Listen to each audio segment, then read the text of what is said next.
Hello and welcome to this new blog post on how to fix ESG reporting, and this is the third part.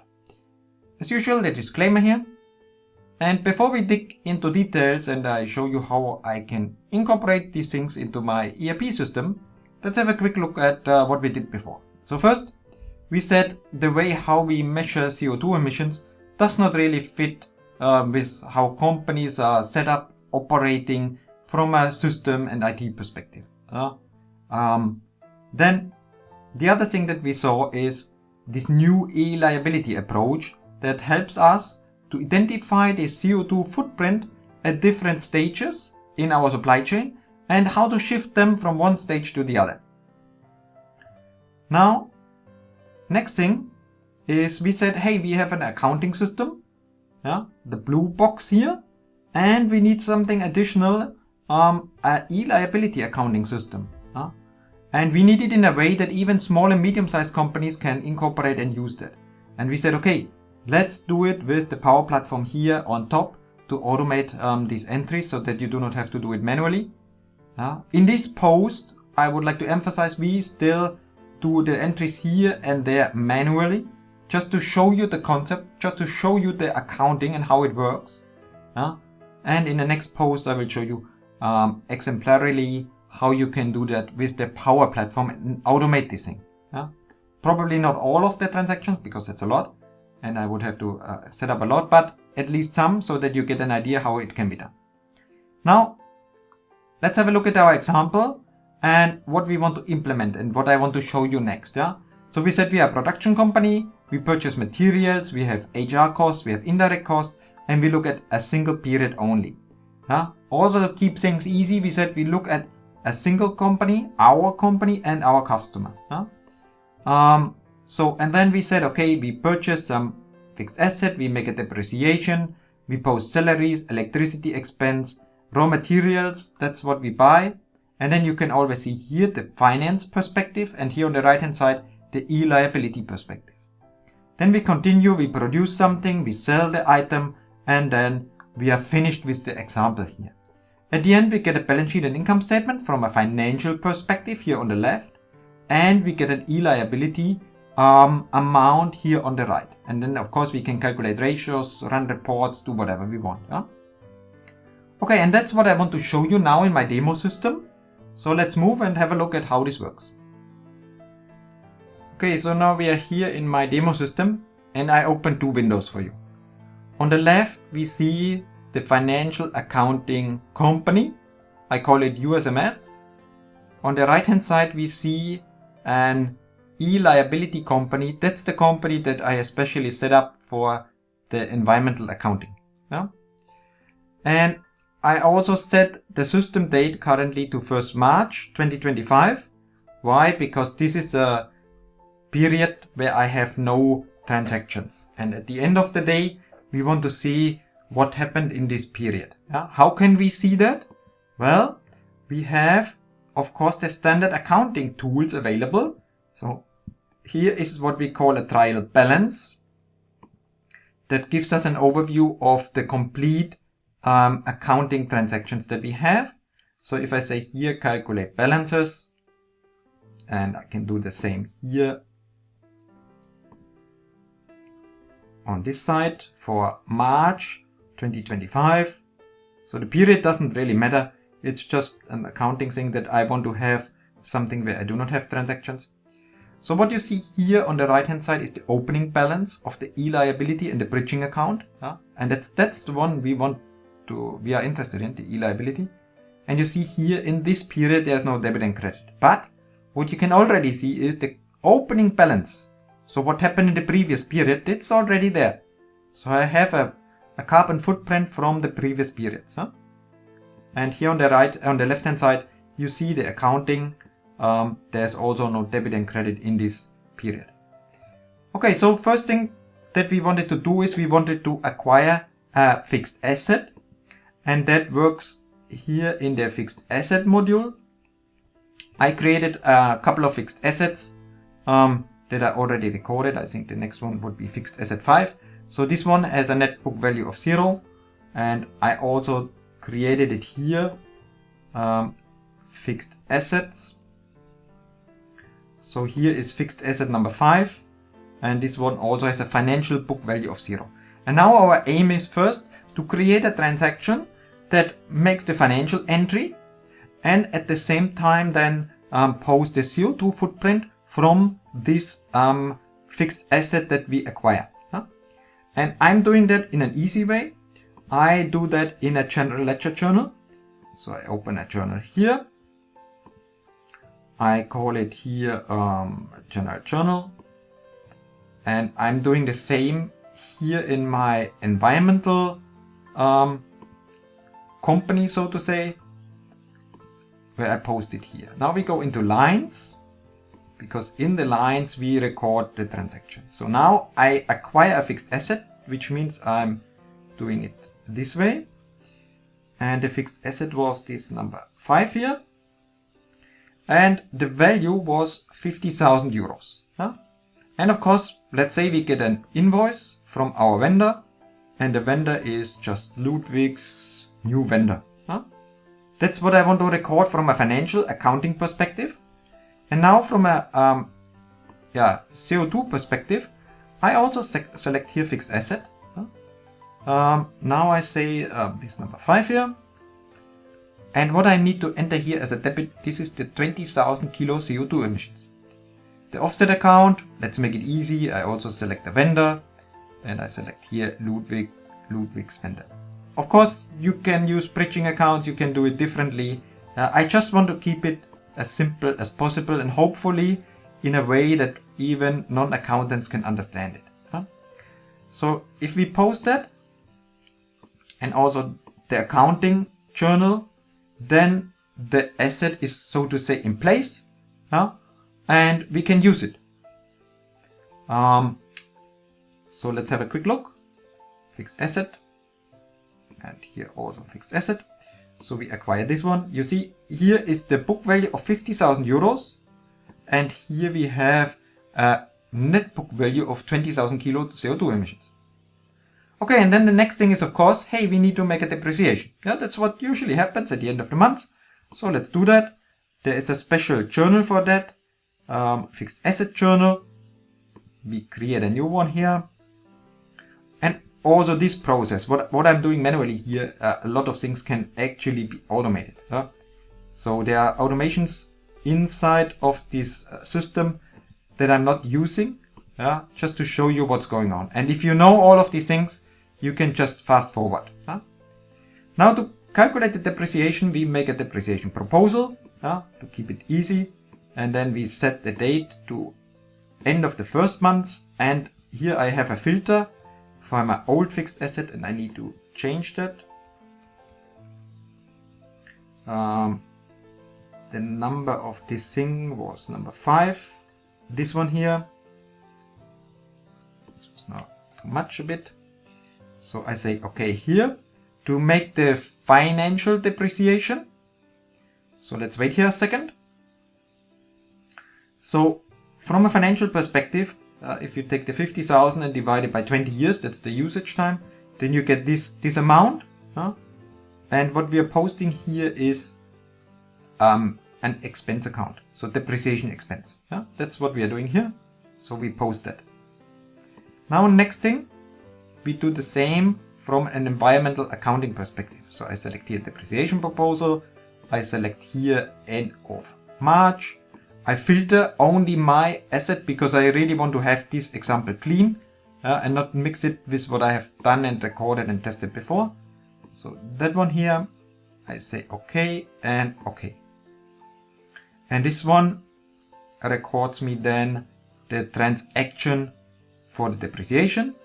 So in our case, 83 kilograms of CO2 emissions will be posted as a credit. So the e-liability is debited. You will see that in a second when we have a look at the fixed asset. So let's post it first and then let's quickly navigate to my fixed asset here and then also here. So the fixed asset was this one. In our books, in our fixed asset books, we can see what happened. So here are the books and here we have the transactions. So here on the right hand side in the accounting for sustainability, or in the e-liability accounting, we see an acquisition of 20,000 and then the value is reduced by 83 kilo. Why by 83 kilo? Well, that's what we incorporate later on into our production. And I will show you how I did that. Yeah? And here from a financial accounting perspective, 50,000 acquisition and here a depreciation. Yeah? If you're interested, you can also see the accounting voucher. So here the e-liability is basically debited. Yeah, it's a debit, the other is credit, and therefore reduced. Okay, that was the first element in our example. Now the next thing, I want to post the labor expense and directly the electricity expense. We can do that in one journal to keep things fast. And for that purpose, I also go into a general ledger journal.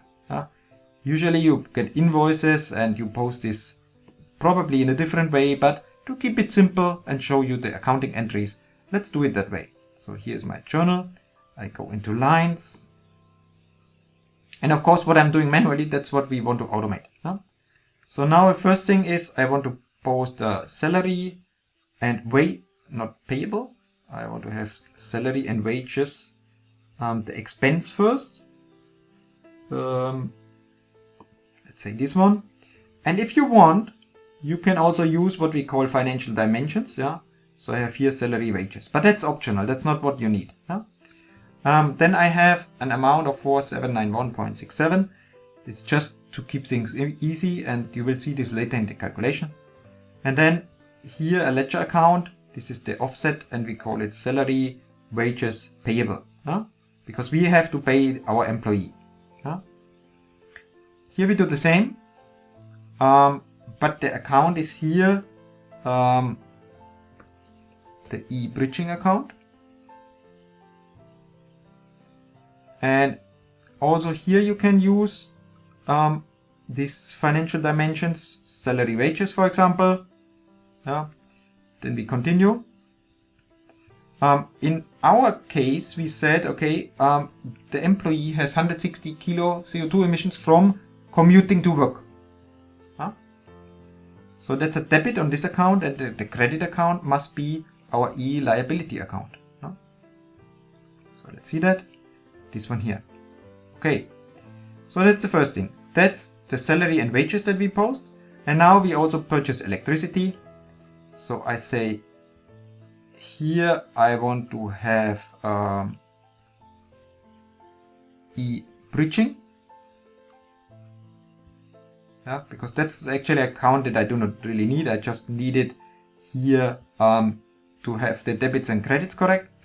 And in our example, we said that we have 250 kilos of CO2 emissions. And then I say, okay, we can post it against the vendor, Ludwig's vendor. And behind that vendor is the e-liability account setup. And here we do the same. I can here say electricity, and yeah, the rest I'm not so interested. In this case, we get an invoice of 1,000 euros, and the offset account is also here the vendor, and we choose also here Ludwig's new vendor. Okay. Or maybe we can also use here the e-liability. Maybe that makes it better, so that you can easier see what's going on rather than going through an automatic account that is posted in the background. So okay, so here on the left we have the accounting view, posting in the first line our salary, wages, and then our electricity. So let's post that. And then here on the right hand side we have the e-liability from electricity and from the person commuting. So let's post this one. And once it's posted, we can continue, and the next step would be that we are going into accounts payable, and then we purchase our raw materials. So let's here go in accounts payable, all purchase orders, and we have to create a new purchase order on both sides. So I'll just use here Ludwig Ludwig's new vendor. Let's see the currency and the site. So that looks good. And then here we do the same. We create a purchase order. Ludwig's new vendor. And let's also see here. Yeah, that looks good to me. So now I have an item. I call it USEL. Raw material A. Yeah. That's now the account. This on the right hand side, what I enter is now the CO2 footprint side. So I enter here, I buy 100 pieces. Yeah. And from a product carbon footprint, I know from my vendor that this product, one item, has a carbon footprint of 5 kilo. Yeah. And I also need a second product, a raw material B, because I need both items to produce something. Yeah? I need 50 pieces of that. And the second piece has a carbon footprint of 3 kilo. That's it. Now, of course, the accountants also need to record the invoice. I use the same item number here. Raw material A, 100 pieces. They have a financial value of 10. So a price of 10. And then we have raw material B that we need to produce our item. And this one has a price of 15. Okay. So that's basically what we need to do. And now there is a specific process we need to go through. I need to confirm that. I also need to confirm that here. And then actually we can directly post a receipt if we want. But I want to keep it simple. Let's try to post the invoice. So I come here and say I want to generate the invoice. And I'm doing the same here. And let's generate the invoice. So now let's see. This one says incoming invoice 5203. I just enter a number. This is just to have something here recorded. That's the quantity. That's the financial price. And that's what I want to post. Let's double check things here on the bottom. And the posting date is here, March. That's good. And now I enter also here. I can enter the same number. Now I need to change something a bit because it filters me out the different elements. So I need here order quantity to see the lines, because I have a setting that automatically filters what has been received. Yeah? Now we can see the raw materials A and B, 100, 50, and this is the CO2. Yeah? And of course, typically you have different systems, how you enter the invoices, you have different approvals, and so on and so forth. I'm not caring about that. I just post it. Yeah? So here and there. And then we have on the left hand side our financial view, on the right hand side our carbon view. If you go into invoice journal, it will not directly post. Why is that? Because there is a batch process running in my system. So let's check that. And then I say transfer now, and here is the same. I say transfer now.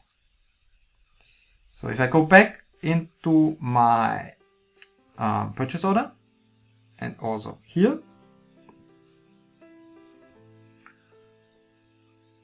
so let's wait until it opens. It's slow now, and then we can have a look at the invoice. So it should open quickly. So here's the invoice, here's the invoice journal, and on the right hand side we should also see the invoice and the invoice journal. And if we have a look at the voucher here and there, then you will see the following. Here, accounting perspective. First line is finished goods. We purchased the raw materials, and then we have an accounts payable. The last line is just the bridging, it's always 0. Here on the right hand side, we have an e-liability, 650, that's what we got from raw material A and B. And then we have here a bridging transaction. Okay, so that's basically this process. And now comes the most important thing. We want to start a production order. I want to do it here and there. And when it comes to production orders, the accounting is a bit more complex. Yeah? I will try to explain to you, and we will have a look. But we cannot go through all of the details. Yeah? If you have questions later on, just ping me or send me an email. Yeah? Then we can clarify that. So let's create here a new production order in both companies. And then we have to see that everything is there. So that's the date. You see here the BOM and the route. Yeah? That makes up the materials come from here. The hourly cost for the worker come from there. Yeah? So then we create it. And in the production order, there's a specific process we need to go through. Yeah? And this process basically says, okay, we make an estimation. Then we release it, start it, report it as finished and end it. Yeah? That's just basically a fixed process here in this system. So let's do it. If it's again too slow for you, you can fast forward here. And if you already know all of these things, let's do the estimation. And what we can see from this estimation is then we can see the calculation, the costs basically that will occur in an ideal world. So manage cost. So if you produce exactly with the items that are in the BOM, if the worker is available and there, if there is no delay or whatever, then you will see here on the left hand side that one item to produce will cost us 7,500 euros. Why is that? Because we have raw material A and B. They have this financial cost. Then we have here the salary of the worker.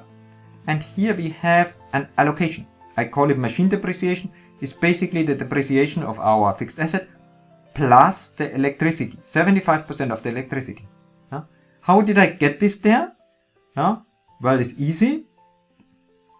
There is what we call a costing sheet. Let me see if it's still open. If not, then I do not wear my glasses right now. So I have to search a bit. So cost management. And then we have here a costing sheet.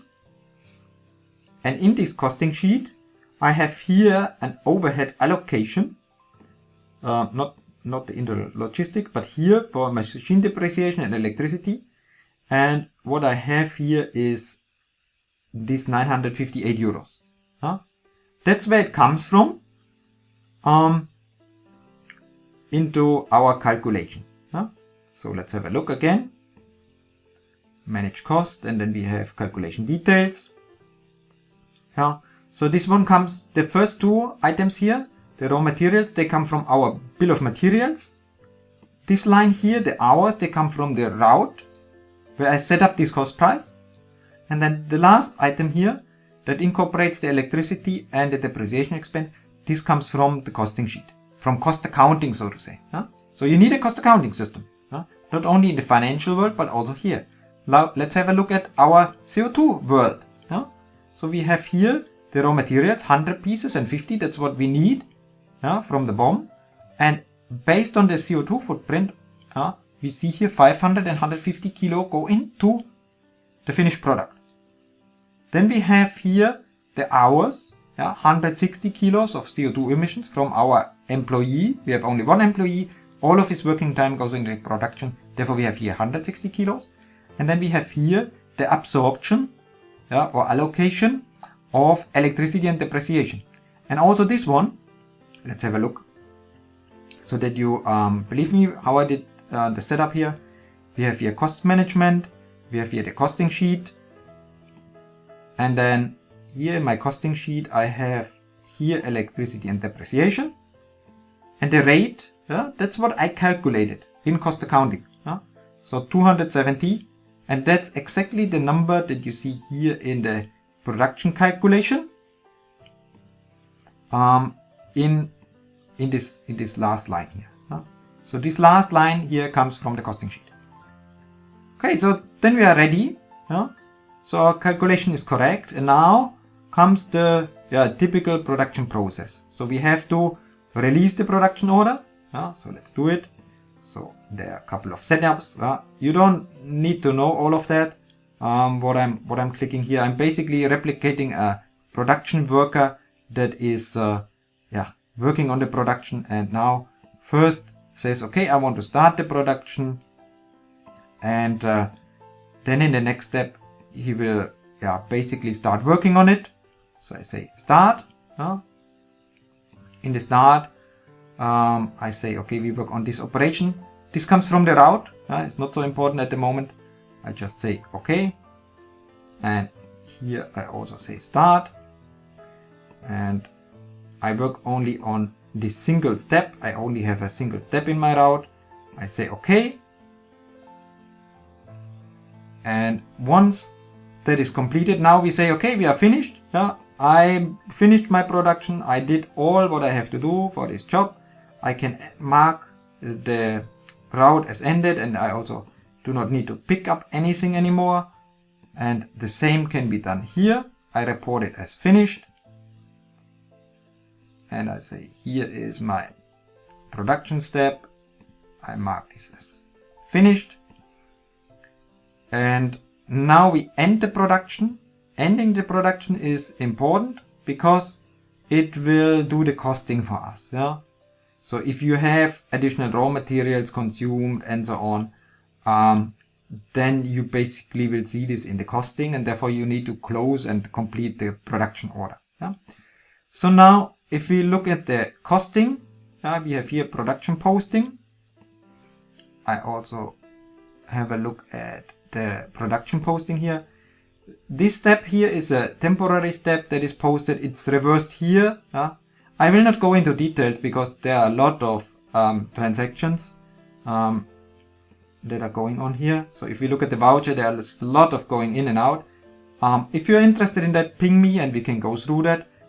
But at the end of the day, we have this production cost. And from a CO2 perspective, we have these CO2 emissions, 1080. Now, next step would be we want to sell this item. And selling the item means we want to shift this CO2 footprint and these costs out. And this is done through a sales order. So we create here a sales order, and we also do it here in the financial system. And then the accounting will be important because this one will shift then the e-liability to our customer. So let's create a new sales order here.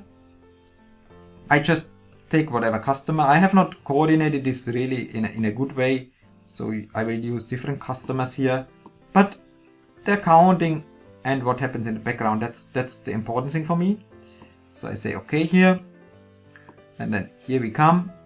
I use here customer. I think I use always this one. So this one is wrong. This has a wrong setup.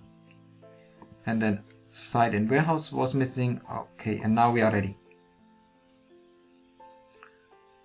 Okay, and now I say, okay, I want to sell my produced item. So I come here. I say I sell this finished good. From a financial perspective, I have a sales price of 50,000 euros. I want to earn money with that. From a CO2 perspective, I don't care. I have a sales price of 0 because I'm only interested in the costing account when we shift out the CO2. So here the price is 0. Now let's save that. And then next thing that we can do is I don't care much about picking and packing. I directly want to create the invoice. So let's generate the invoice here. And here we can do the same. And this would be actually one step. So let's double check. Here is the sales order. The posting date seems okay. So let's post the financial invoice. And then here on the right hand side, we can also post our CO2 world invoice, so to say. And let's see what happens then. Now, what I want to show you here is the invoice voucher. So here if we click on the voucher and then we look at the accounting voucher as well. So from an accounting perspective, we have here two accounts. Accounts receivable against sales, 50,000 euros. And the last two lines, COGS versus finished goods. So the item that we produced for 7,500 that was going into inventory is getting out of inventory here, and we have here costs, which gives us the profit from the sale. And here in the e-liability world, we have here the e-liability, and this one is here debited. So the e-liability is reduced by exactly the kilograms that we used for producing the item. So it's basically shifted to our customer. And our customer gets this as his CO2 footprint into his accounting system. Now let's have a look at the end in our trial balance. And I will do that also here to see what happened during the months. So if we calculate the trial balance here and there, then we should see here the financial entries. They should be a bit complicated if you're not accounting, if you're not coming from an accounting background. They might be a bit tricky. So here we have our financial accounts, and debit and credit. That's what happened during the period. So here I remember that's the sale that we have, accounts receivable. Then we have here our fixed asset. We have the finished good, but we also can see hopefully somewhere our cost of goods sold. This was the clearing and so on. So that's what is happening here in the financial world. In the e-liability world, this thing is happening. You see debit and credit for the e-liability and the bridging account. Of course, this is a trial balance view. It's not the easiest to see what's happening, because you would have to calculate the difference. So what I did is I created here a financial report, a very easy one. I call it e-liability report, and let's run it for March, so that we can see what's going on. And we can do the same here for the financial perspective, where we have our balance sheet and income statement. And I generate these also for our period where we recorded the transactions. And then it takes a while until the report is generated. So I have to wait here a bit. Now it's there. And also hopefully this one. Yeah, also this one. So on the left hand side you see the balance sheet and income statement. Of course, this one is here. For example, if you see accounts receivable, it is accumulating January, February, March. We posted transaction in March, but I already did tests in January, February. So if I click in, you can see that. And then we can drill down into the different months. Then you will see these are the three different postings that I made for 50,000. That's how it works. And if you go back, you can see the complete balance sheet and income statement for the whole fiscal year. Here on the right hand side, I have a separation for the CO2 emissions.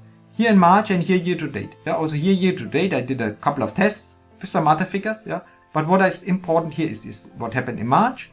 So you can drill down, you can see, hey, what happened here.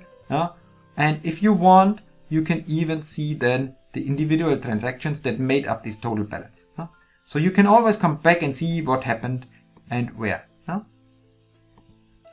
Okay, so that's basically what I want to share with you. Also remember this figure. I will show you again in my PowerPoint. And I hope you got an impression how this carbon accounting can be incorporated into a standard ERP or finance system. Because the only thing is you need a finance system. If you have an advanced one that can do parallel accounting on different posting layers, that's fine. If you have a basic accounting system, then you can do it like what I did, set up a separate company and then post things parallel. And of course, we don't want to do it manually. I did all of these things manually here, but I want to automate it and show you in the next post how you can automate things. But now let's go back to my PowerPoint for some closing remarks. So at the end of the demo here, first a look at the example. So here on the left hand side you see the accounting world with the balance sheet and income statement. Of course, I have posted this for 3 years, therefore the numbers are 3 times that much. And here on the e-liability, I showed you this number in my system and how it works and how it is calculated from. So in a standard ERP system you can do that and realize that. But of course you need a way how to automate things. Yeah? And that's actually what I want to say next. So what we will do next is I want to show you how you can automate the things that I did manually. Yeah? On the one hand side, we have here our existing ERP system. This was my one company, USMF. On the right hand side, we have this e-liability accounting company, USEL, how I call it. And I want to at least show you some of the steps, not all, because all would be a bit too much for me for a demo. I want to show you how you can automate things in a way that you do not have to come here, post something, and there post something, but that you can do that automatically. Okay, so that's what I wanted to share with you today.